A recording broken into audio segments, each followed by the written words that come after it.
Hello and welcome to our video contemplation of day signature 69.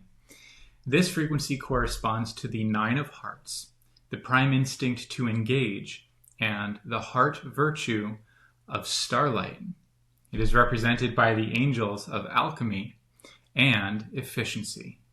So we have the 47th Angel of Alchemy, who walks the pathway of narrative design to become the embodiment of paradise. And then we have the 5th Angel of Efficiency, who walks the pathway of trust to become the embodiment of flow. Oh yeah, we have all that. What a day. Yeah. I love how yesterday we spent all this time working with themes of redemption and divinity, and today we arrive at paradise. Yes. How perfect. We're going to break all of this down. What we truly wish to get across is that this embodiment of paradise is an embodiment of paradise. Yeah. We are, in fact, being invited to that. And as large and as generous and as miraculous as that may seem, we can't get away from the understanding that this is a literal realization that we are, in fact, meant to realize in real life. So we dive in. Yeah. Do we begin where we normally begin, or do we begin with announcements? What are you feeling? I think we need to start with the big news because that ties into everything we're going to talk about. It does. Yeah. All right. So you hit it. It's all Okay. yours. Well, we had a new angel session. We've been talking about it. We've been hinting at it. And today we are going to be sharing with you on the 64angels.com the 11th session with the 11th Angel of Light. Yes. And actually, what's very interesting is that this angel, when it introduced itself to Timothy, called itself the Angel of Starlight. It did. And you may recognize that word from today's heart virtue. Yes. And the wild thing is we did not plan any of this to announce it, to release this session on the same day that corresponds to this frequency, which is the heart virtue of Starlight. Total coincidence, but we are, of course, amazed and so elated that these two things matched up. Perfectly matched up. We knew this angel as the Angel of Light. It comes introducing itself as simultaneously the Angel of Light and the Angel of Starlight, using these terms so simultaneously that it sounded like one thing. So you'll notice in the session that the word star is in parentheses in front of the word light because it is literally both, as the angel has confirmed. That itself was a surprise. So many other surprises, things that we could not have possibly anticipated, played out today, this morning, in this signature, and also for the past several days. For example, when we began meeting with this angel on the 11th day of this 11th month for our 11th session with the 11th angel, we told you about this in that day's signature, which was the day signature of the frequency 65, which also reduces to an 11, amazingly enough. But that's the very day signature contemplation that we have yet to publish because we still do not have access to the high resolution files. If we're on day 5 now, even after 5 days of working to resolve whatever issue happened in the software on that particular day, we're still working to get access to this amazing contemplation. So there was some strange breakdown that occurred on that day, which continues to, it reminds me of what we shared with them yesterday. The story isn't over. Yes. Whatever is happening there is still happening, and we're choosing to just trust it. When it's time for that conversation to be shared, it will be. And it will be awesome when that time comes. Another thing that's very unusual, unprecedented even, is that we began our session with the Angel of Light on that day, and only just this morning, minutes before this call, officially concluded that conversation in a manner that truly felt complete. Yeah, and in the past, you've typically kept it to 1 day, maybe 2. Max. Yeah. Max, but you allowed yourself to kind of relax into the flow of the conversation and just giving it as much space as the angel and you wanted. Needed, wanted, yes. And deserved. Just let it unfold, which I think was definitely different. It was different. It was new. It was necessary. It was appropriate. It felt like a door swinging open onto a whole new way of being with these angels over time, because we do intend to continue meeting with these angels one by one until we've met with every single one of them. And then we expect to go back into more conversations with those same angels. So we see this as a lifetime opportunity to encounter this part of ourselves through the 64 angels and to share everything we find along the way.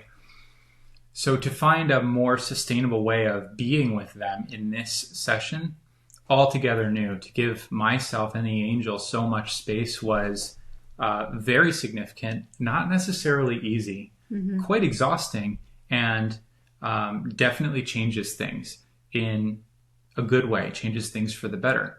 So 5 days we're working with the Angel of Light, and it's communicating these messages. Today we finally managed to conclude this, and it just so happens to be the day of the heart virtue of Starlight, which is literally the name of the angel that we've been meeting with. And we didn't even know about this heart virtue of Starlight until this morning, when we were enjoying our coffee and going over this day's signature together for the first time. And we could hardly believe our eyes when we looked down and saw the word Starlight. So we've been spazzing out a little bit over here. Yeah. I had personally forgotten that we had named any of the virtues Starlight at all. It was certainly a surprising one, but again, we knew it was right. We didn't exactly know what it meant, but we did know that it was very special. This 9 of hearts is a special, significant, placement in the sequence. I agree. And you can feel it. And I think that is further confirmed by the fact that we have a new angel session to release today. Yeah.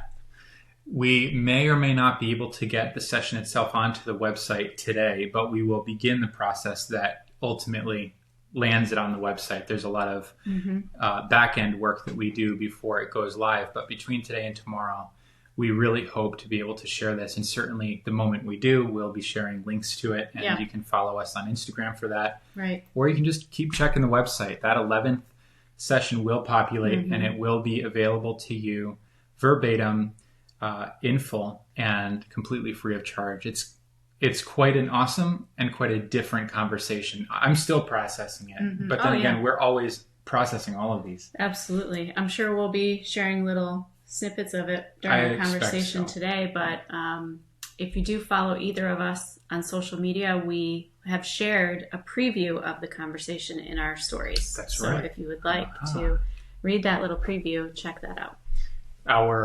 Our wallpaper, mobile wallpaper giveaways, which we offer daily on our Instagram stories, that today and tomorrow and the next day will all be based on phrases or words that we've taken from this new session.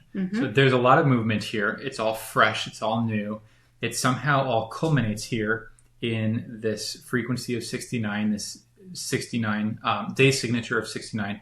And amazingly also culminates in the 9 of hearts, the 9 being that point in any of these sets of virtues where we have a culminating moment, as we've learned in the swords and again in the wands and now again here in the hearts.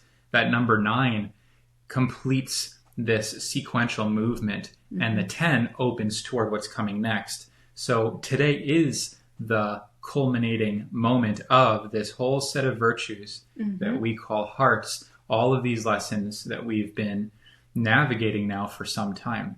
Before we dive into the 9, I just wanted to share with all of you that this guitar you see in the background here, this is a kind of quirky and beautiful synchronicity, but worth noting. It's clearly central, literally the center of your shot. We do that on purpose because it's a part of our family. I love this guitar. But this guitar has a name, and its name is, and has been for years, Starlight. Its name is Starlight. So Starlight is literally with us as we speak to this theme of Starlight. Crazy synchronicity. It's just like magic, and the magic is literally, it's tangible. It's here in the room. This word Starlight, when we found it, you mentioned this briefly, but to be extra clear, we knew the word was right. We had no idea how that worked, what is the heart virtue of Starlight?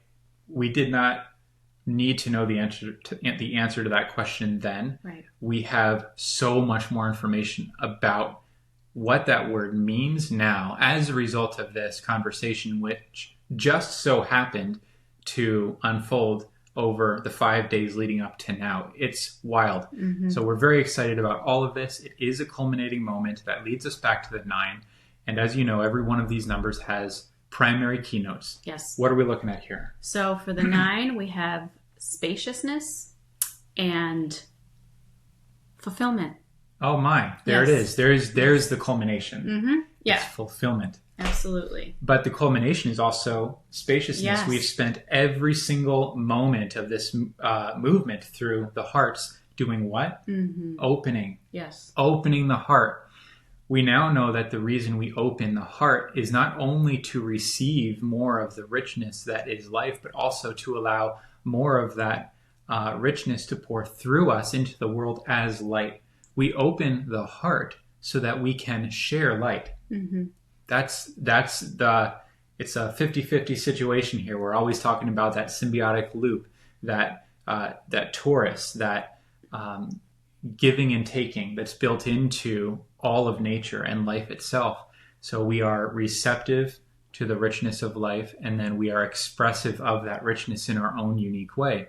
The light pours into us and out of us. Mm-hmm. So of course we arrive at spaciousness because we've been so involved in the effort of creating that space. Yes.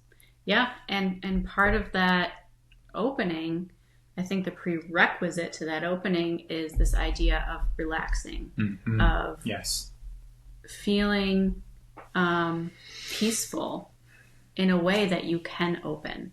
And that was very much echoed by the 11th angel in the conversation. You'll find out soon enough. Additionally, a couple of the word matches for today's frequency of 69 are relaxation and regal repose, which is one of our favorite phrases. Yeah, you've heard us talk about regal repose before. That's what happens when we embody our nobility and choose to relax into a moment of just pleasure, Mm-hmm. enjoyment, witnessing, silence, togetherness. Mm-hmm. So this angel in particular wouldn't even allow the session to begin until it had first encouraged me to just really relax. It's a little embarrassing, but I was a little fidgety at the start. I was even biting my fingernails. I was excited. I was admittedly a little worried because every time I have these sessions, I'm like, is anything going to happen? And what if it doesn't? Mm-hmm. I'm kind of afraid I might screw it up every time for some reason. And the first thing it said was like, stop biting your fingernails, stop fidgeting. You can relax. Mm-hmm. And you're 100% right. We have been taught over and over again from so many of our primary sources that when you relax, you soften. And when you soften, you open. And once you become open, you are available to receive. You are at that point finally available to receive. Mm-hmm. So it's a part of what we're choosing to be and to bring to this conversation. There's so much we're excited to share, and that's the expressive part.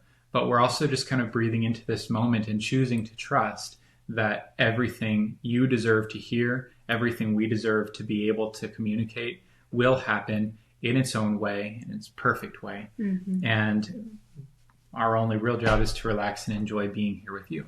Yes. And each other. Mm-hmm. So there are secondary keynotes for the 9, and I don't remember all of them. Okay. But there's one that I do remember, and that word is celestial. Yes. It's very kind of interesting. an unexpected keynote. Mm-hmm. And I've often wondered what it's trying to say. It's almost like, is that the right word? It is the right word. And I think we're finding out here now, today in particular, after having just met with the Angel of Starlight, this theme of that which is celestial brings us into the wide open space of space, so to speak. The spaciousness is like brilliantly represented by infinity, by outer space. It feels infinite. We recognize how much space there is in that, and we're dealing with starlight. So this is something beyond, and yet it's also something within. So we have celestial on the one hand and fulfillment on the other. And what we are reminded of is the fact that every one of us is a sun. And what is a sun if not, in fact, a star? Mm-hmm. And what is the light of the sun if not, in fact, starlight? Yes. One of the other matches is the phrase celestial fire. Wow, really? Mm-hmm. Yes. See, this is great. Mm-hmm.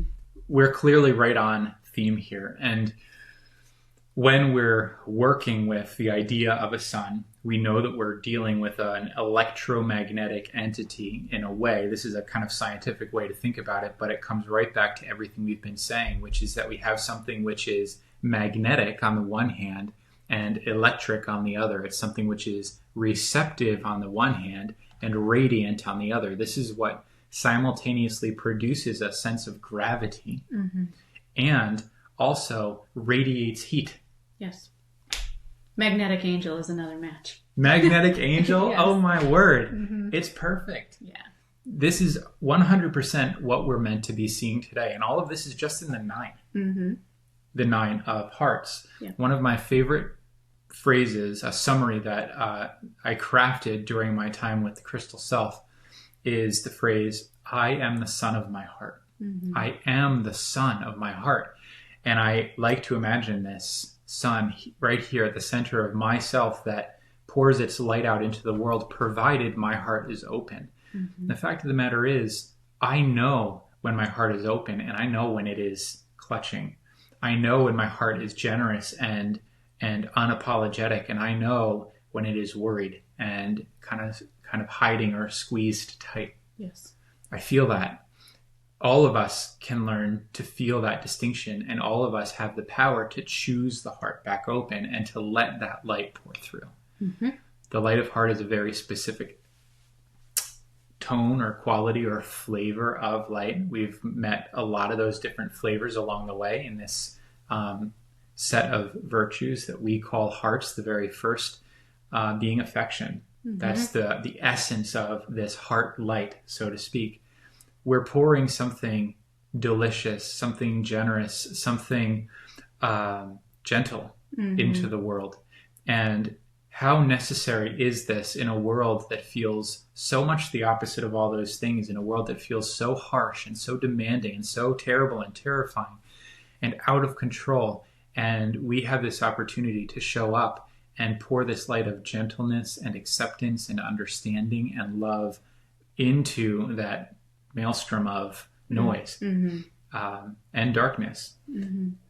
The angel of light taught us that darkness is mere misunderstanding, and that our light is the very thing that dissolves that darkness. All of the angels have spoken to this in one way or another. Yes. And so this is a part of what we are being called to do today. Just here in the 9 of hearts, it's like you worked so hard to open it. That part of yourself now, stay open. Allow that light to pour through.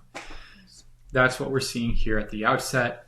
We find the prime instinct to engage, paired with the heart virtue of Starlight. And it's another one of these that kind of reads like a sentence or an invitation. Engage Starlight. So some part of the question I like to imagine that we're asking today is, how do we go about engaging Starlight? What does it mean to engage Starlight? And hopefully by the end term of the conversation, we're starting to get a sense as to what that means and how we go about doing that. Yeah. Already, I think we are. Yeah, absolutely. I definitely see these themes of relaxing, lightening up, and one of the other phrases that matches the frequency of the day today is I open my heart, which we just talked about. So it's very, very much connected to that. A couple of other phrases are you will receive. Oh, wow. And whole heart.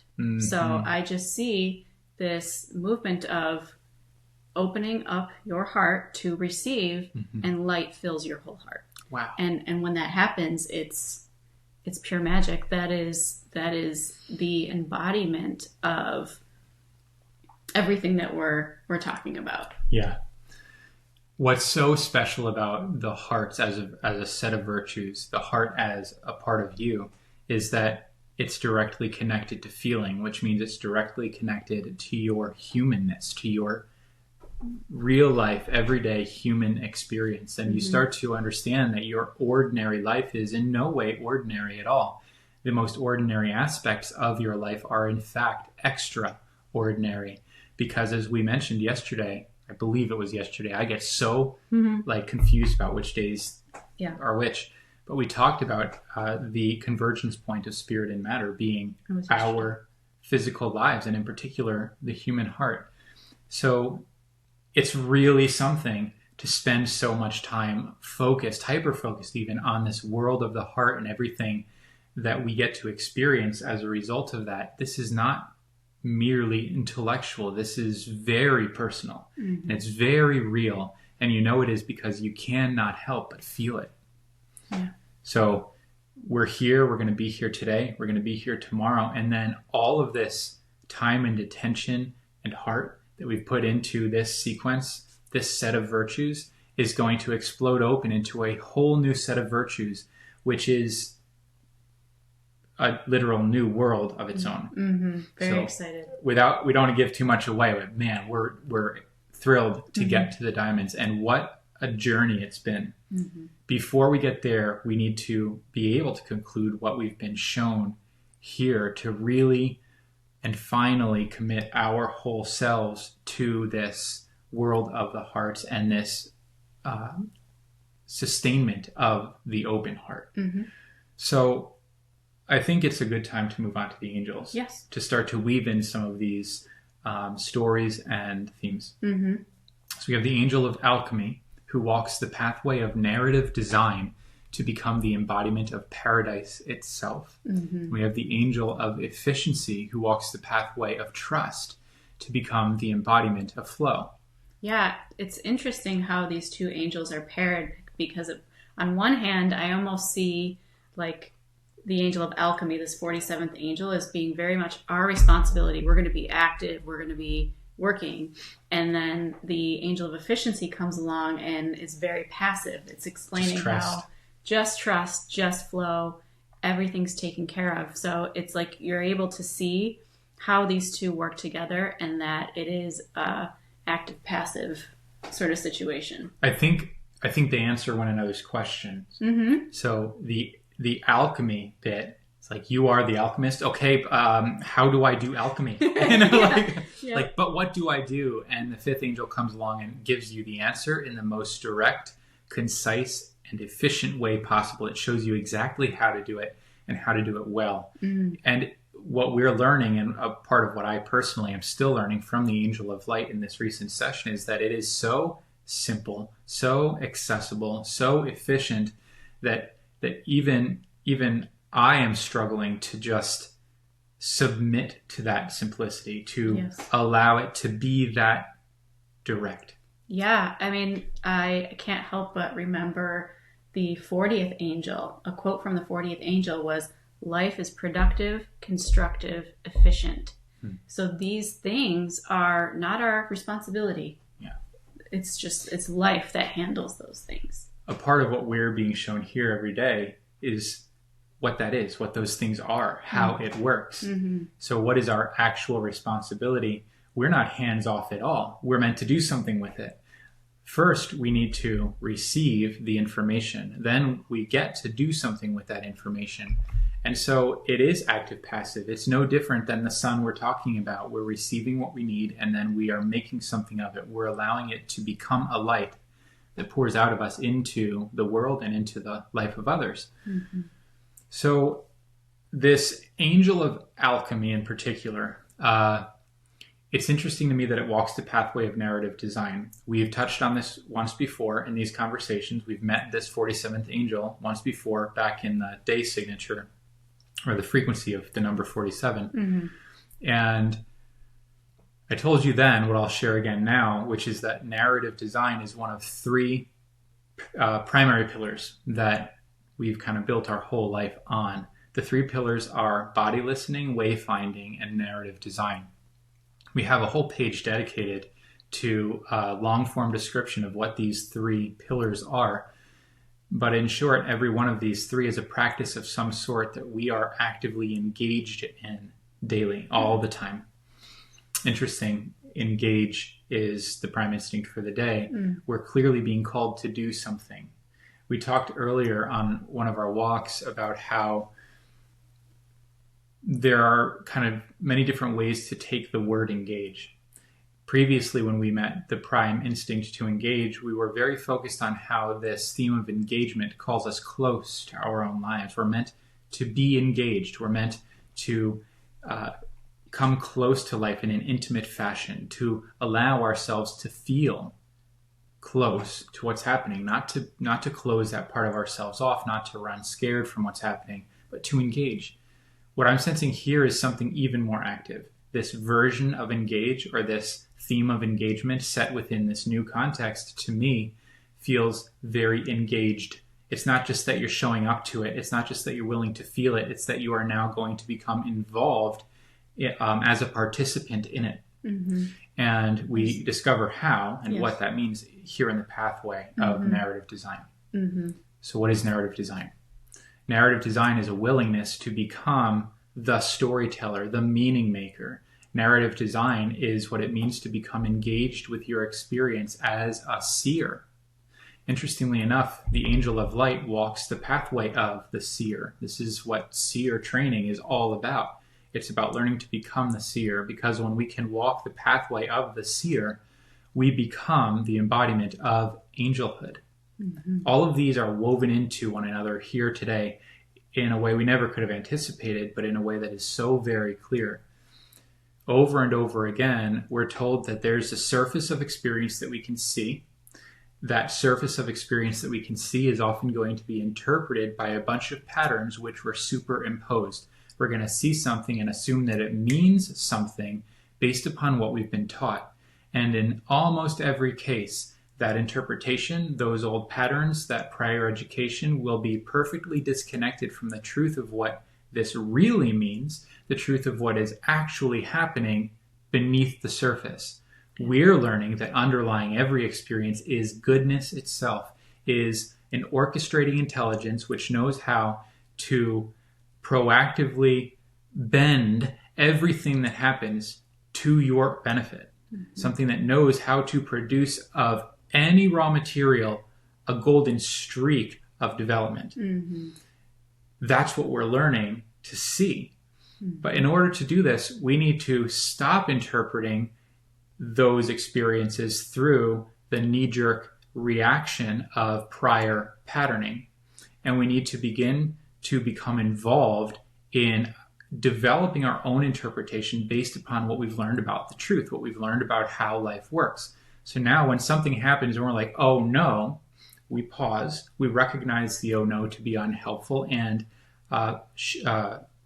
simple misinterpretation. Mm-hmm. And then we get to work considering what a more aligned, more appropriate, more life-giving interpretation might be. Yes. In doing this, we create space for that genius of life to do what it does. We get out of our own way and we get to witness in real time how something which initially felt like an oh no can become a massive surprise and a good one. Mm-hmm. Absolutely. Yes.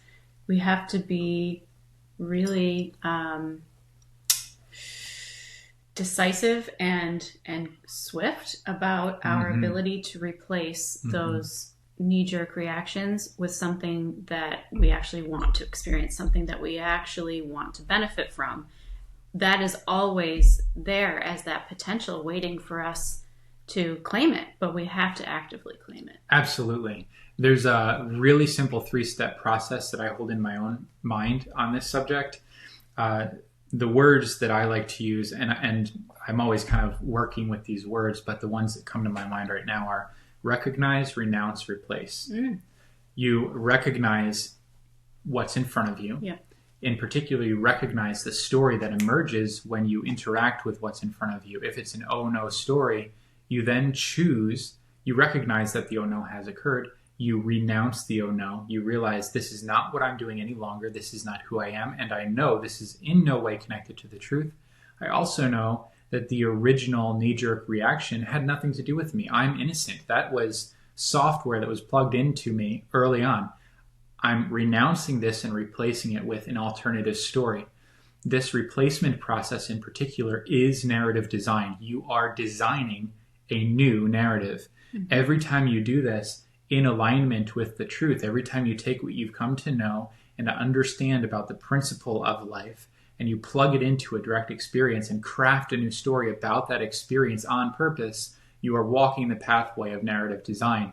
Every time you do this, you are permitting that underlying truth, that absolute goodness, to express in your real life, first within you as you feel better, and then in the world around you as that light becomes manifest. Yes. As what you've just told, that story you've just told, is realized. This is wild stuff, but there is no other way to embody paradise. The fact of the matter is, paradise exists, and everything is equal to that paradise, but we're the ones learning to pry our hearts and our minds and our eyes open to that paradise. The only way we can do this is to kind of wipe away the mud of old stories and allow the clear vision that's natural to all of us to finally begin to perceive through initially pockets and then larger windows and then a wide open space of truth and light and awareness, the paradise that we are navigating all the time. Yeah, I mean, because we are literal beings of free will, we have to choose it.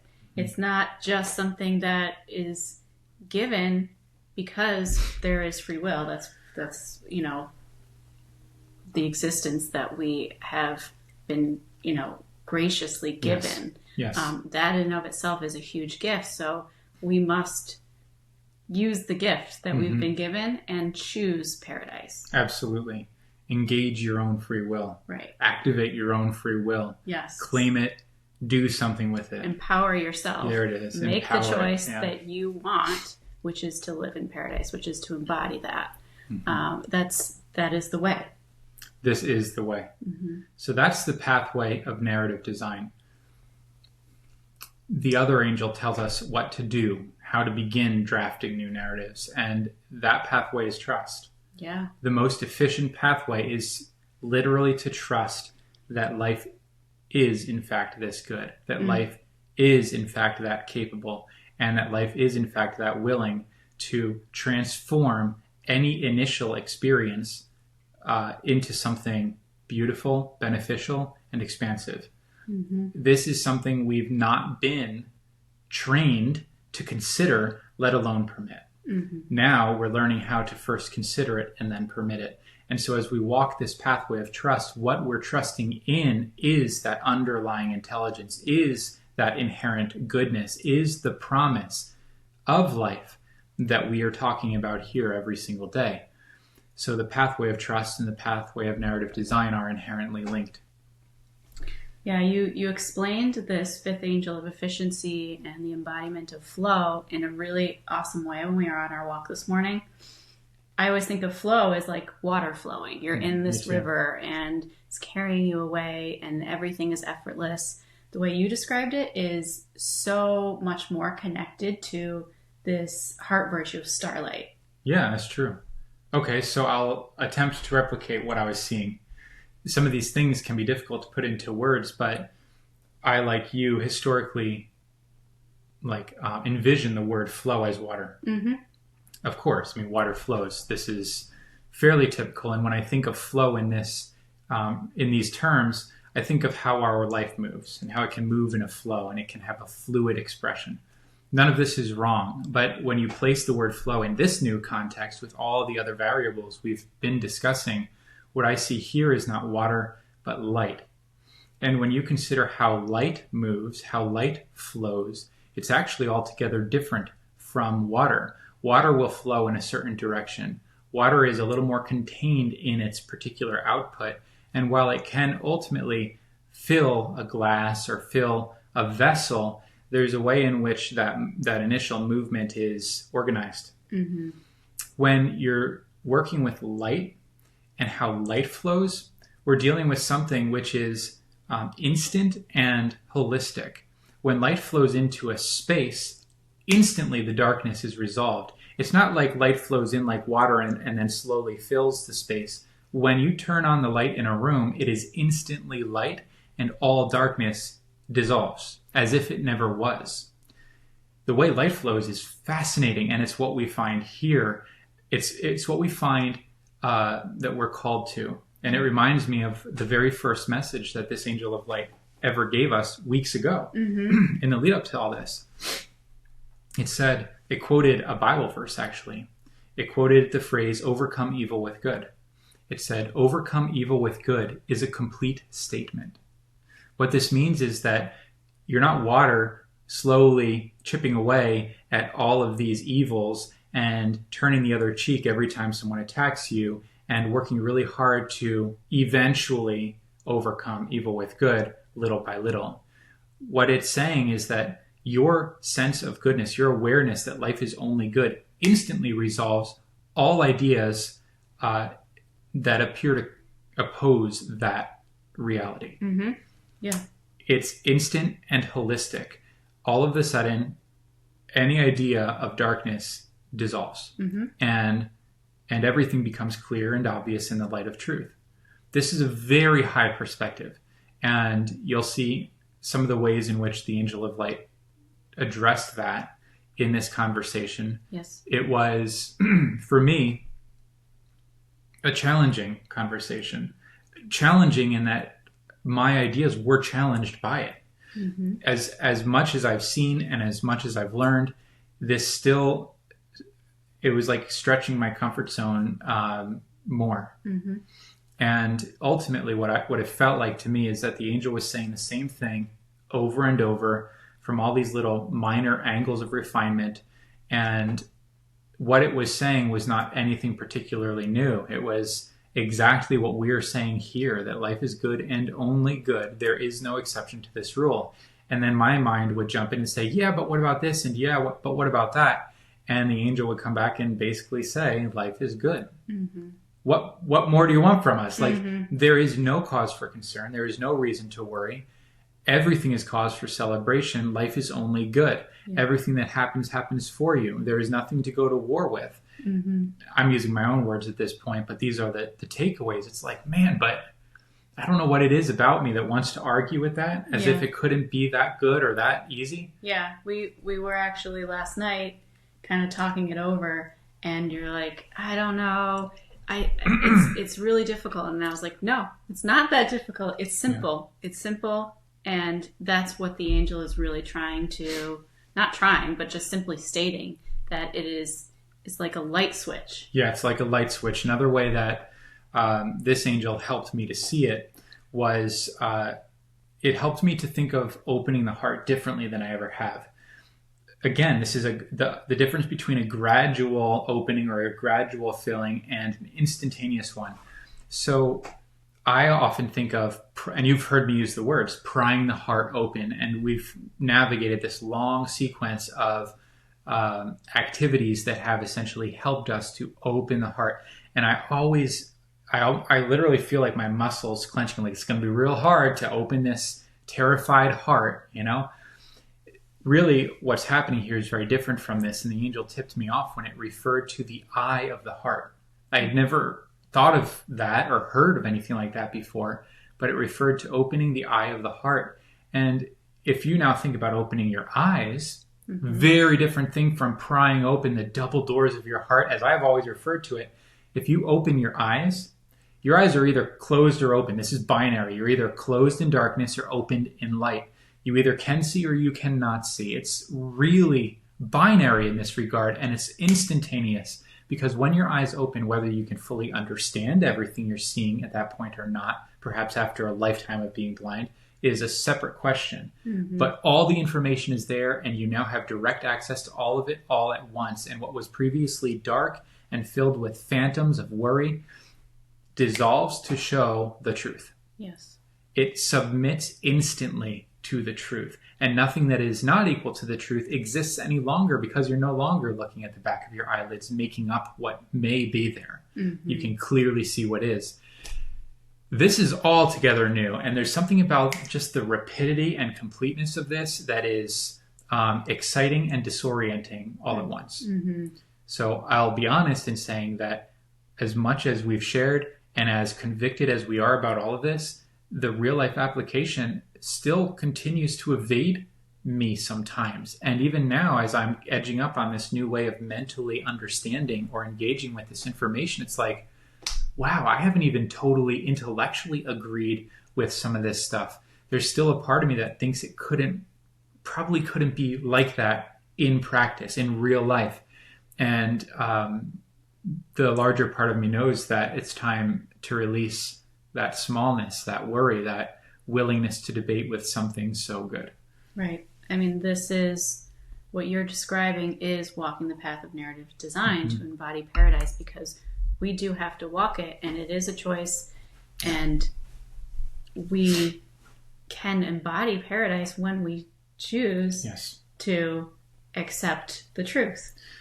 In any direction, we're telling stories. And regardless of who you are, the quality of the stories you tell determine the quality of the life you will meet in your experience. Absolutely. That's the way it works. So if I'm over here saying, I just don't know if that could work in real life, then it can't. Right. In my personal experience. And so there's a portion of that paradise which my eyes are not yet opened to. But the moment that I begin to permit that idea to take on a new life within me, and for that idea and that new life to replace the prior idea, and ultimately firmly purge my inner world of that old idea, everything opens and the light pours through. And as quickly as I'm willing to permit it, I see more. And when we see more here and here, we see more here. And that's what the diamonds will be about. They're all about delivering to us the very object of our inner vision on every subject of our experience, in every dimension of our experience. So this day feels large. It feels large because it's the culmination of a session which I'm still digesting and feel very excited and a little shaky about sharing, excited to share, and also like, man, if I can't get this, I just hope that it's not too much for everyone else too. But it's only too much because it's so little, it's so clear. And so you, when you read it, will be met with the same opportunity that I'm met with, that we're met with, which is the opportunity to meet life as only good and to consider what might happen if that were allowed to be true. So what have you pulled up? So the amplified, actually, no, we don't have one. This is something else, but I thought maybe we could, if there's a particular section of the angel conversation we might want to highlight. There is.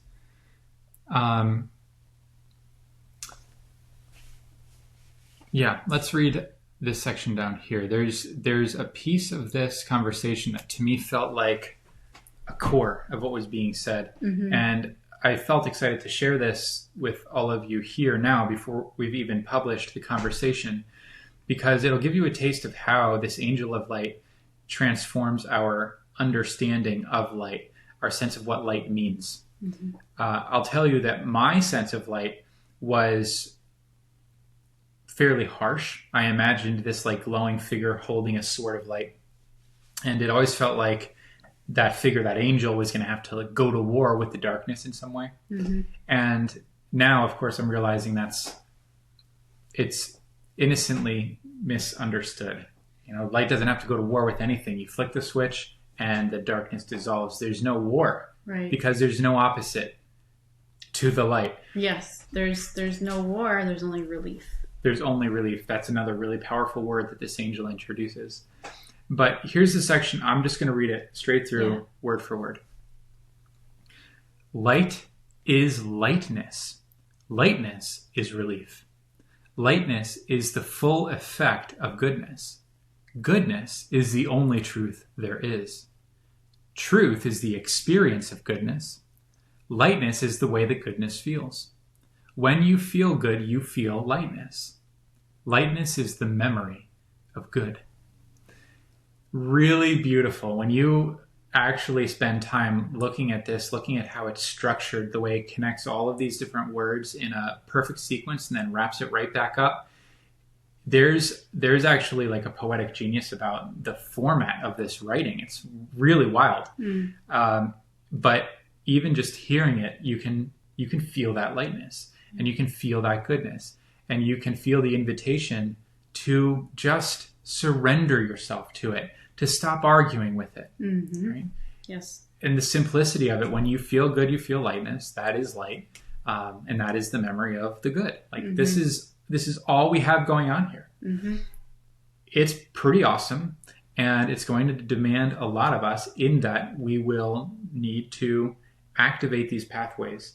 We'll need to activate the angelhood in us by means of these pathways. We'll have to start telling new stories. We'll have to become aware when old stories are playing out and causing us to make certain assumptions based upon those ideas, or take certain actions based upon those ideas. Right. And we will have to become equipped to renounce what is clearly not equal to truth and replace the prior story with a better one. And we're going to have to learn how to continually refine our stories. You'll see so much more than you ever have, and then you'll see so much more than that.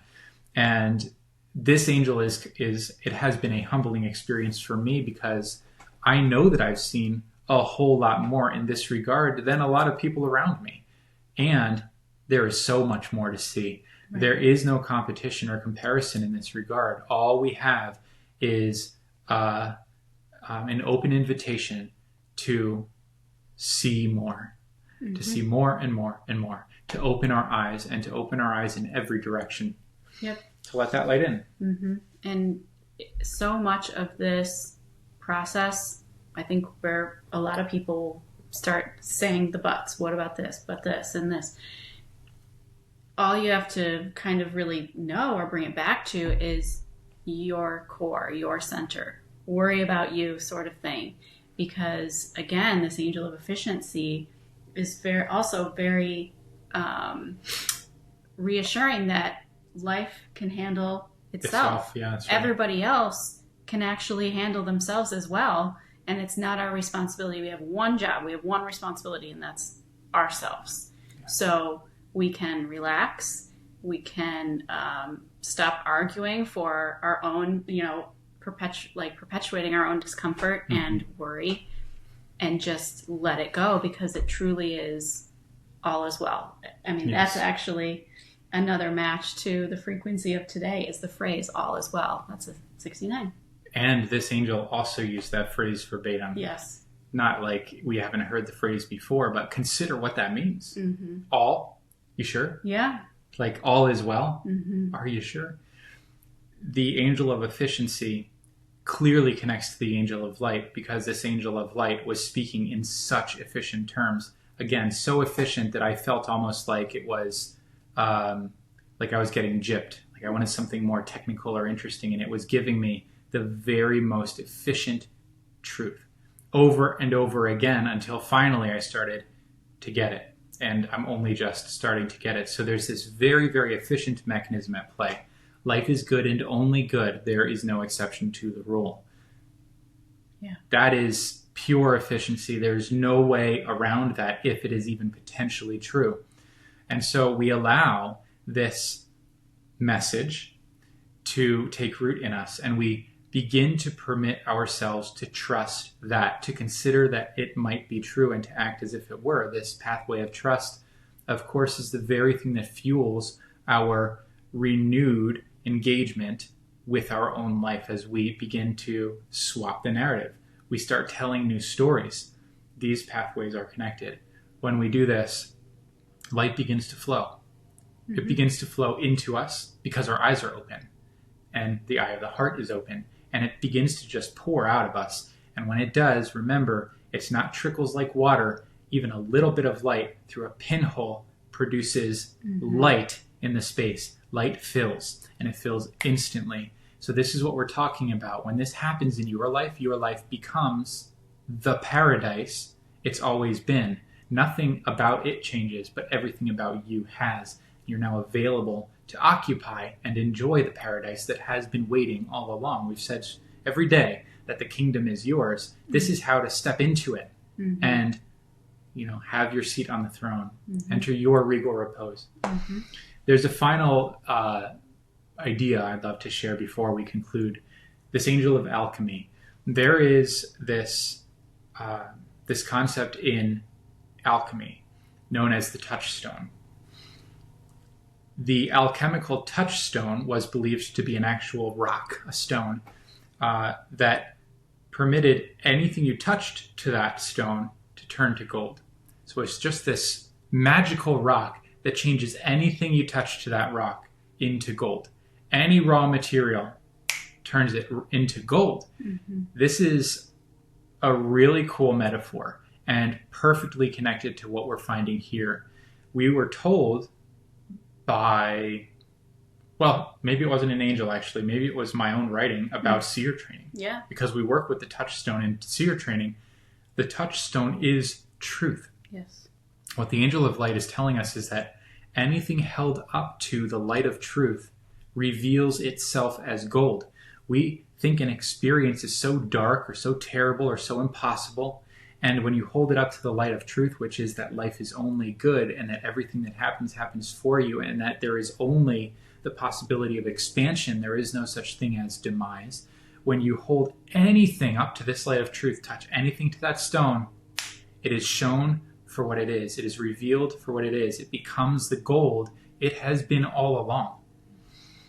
The touchstone of truth is equal to the light of truth. I asked this angel, what is the sword of light? And it told me, the sword of light is your awareness of the good. So this is whether you think of it as a sword of light, another metaphor we use in seer training, or you think of it as the touchstone. When you begin to realize what's happening here, you know that shining that light on anything dissolves the darkness and finally and immediately delivers a clear sense of what that is about. You don't need to know what it becomes. You don't need to know the details. You already know everything you need to know because this is very efficient stuff. You don't need to know what it becomes. You want to be surprised by that. What you do know is that whatever it may become, you will love it. It will expand you. It will benefit you. You will grow as a result of whatever this is. And that growth will impact not only the quality of your own experience, but the quality of the world, of life, of others. Yeah. So this touchstone, I wish we could just linger on that for another hour because it's really, really big. I wish we had real examples, time to share real examples. There is no exception to this rule. Mm-hmm. Anything touched to the truth of what we've been shown, we've been describing, this angel has now given, will be altered by virtue of that context, provided we are willing to place it within that context. That's narrative design. Yeah. So all of these things come together. Of course, we're dealing with an alchemical process, and of course, that is not some crazy science. It's something very direct and very simple, and it's very accessible that you now understand, and it's something that happens within you. Wow. Yeah. Great. Super great. Mm-hmm. All of this can be found on our website. The seer training page will talk about this alchemical process. The 3 pillars page will talk about narrative design. And all of these things are precisely connected to the work that we commit ourselves to in seer training. So obviously this is what we're doing. It's what we're excited about, and we're excited to share it with you. But hopefully this all comes together to help us answer the initial question of how to engage Starlight. You engage Starlight by opening the eye of the heart. Yeah. That Starlight is the sun within you, and that sun is absolutely meant to receive the light that is life and then to radiate that same light back into life, now with the renewed flavor of you. That's what it means to engage Starlight, and we do have a part to play. So, anything you would add to that? I don't think so. Okay, well, we've got just like a mess of notes here, and it seems that we've touched on all of them. Are there any other words or phrases you would... Well, one of my favorites that really is perfect for the day is Seer of Light, is a 69. So. Yeah, okay, there we go. I'm glad I asked, because Yeah. you told me that earlier and I forgot. Yeah, and also Seer of Light. Feel brighter. Feel brighter. Mm-hmm. When you feel good, you feel lightness. Lightness is the memory of good. Yeah. Yum. Mm-hmm. So we just marinate in this.